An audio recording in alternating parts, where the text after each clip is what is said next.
Bismillahirrahmanirrahim. Assalamualaikum warahmatullahi wabarakatuh. Pelajaran jenayat. Pengenalan jenayat. Jenayat ialah perbuatan yang dilarang oleh syarak yang ditentukan hukumannya dengan qisas, hudud dan ta'zir. Hukum melakukan jenayat adalah haram dan termasuk dalam kumpulan dosa-dosa besar yang mana haram tersebut bila kita ni melakukannya kita ni akan mendapat dosa dan bila kita ni meninggalkannya kita ni akan mendapat pahala. Jadi janganlah kita ni melakukan jenayat.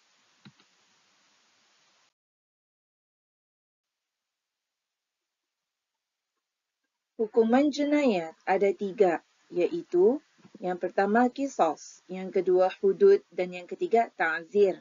Ketiga-tiga ini adalah hukuman bagi orang yang melakukan jenayat. Hikmah hukuman jenayat ada 5 iaitu hikmah hukuman jenayat ini adalah untuk membagi tahu kepada kita ni yang mana kalau kita ni meninggalkan jenayat itu kita ni akan mendapat kebaikan. Yang mana kebaikan di sini diberitahu ada 5 hikmahnya. Yang pertama, menjaga akidah orang Islam supaya tidak terpesong dari akidah yang sebenar. Ia akan menjaga akidah ketani supaya tidak terpercaya ataupun terpesong daripada akidah yang sebenar. Terpercaya arah yang salah, ketani tetap dengan berpegang kepada yang benar.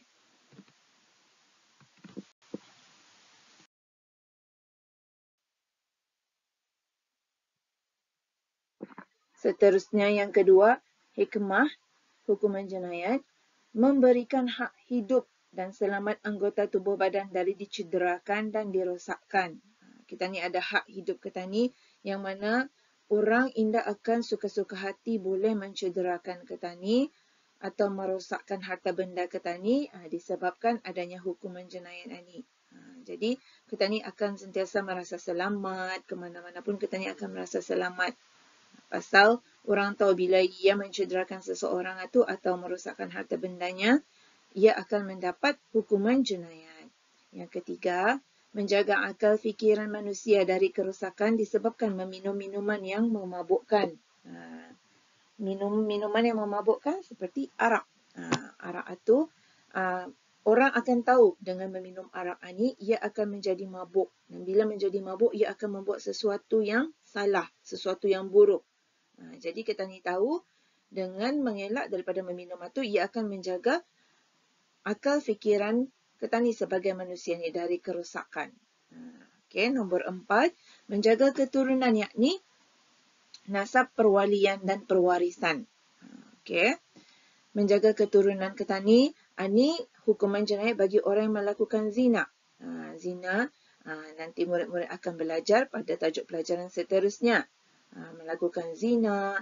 Lepas itu bila seseorang itu melakukan zina, ia akan melahirkan anak yang di luar daripada pernikahan, menyebabkan rosaknya susunan keturunan, lepas itu perwarisan.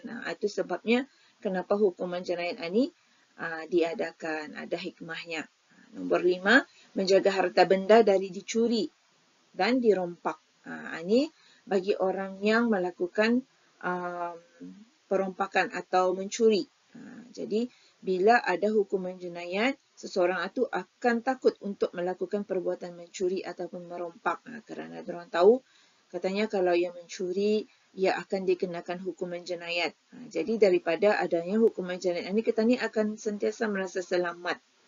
Pasal orang akan berkurangan ataupun tidak mahu melakukan perbuatan-perbuatan jenayat. Sekian, sampai di sini penerangan cikgu mengenai dengan pengenalan jenayat. Sekian, Assalamualaikum warahmatullahi wabarakatuh.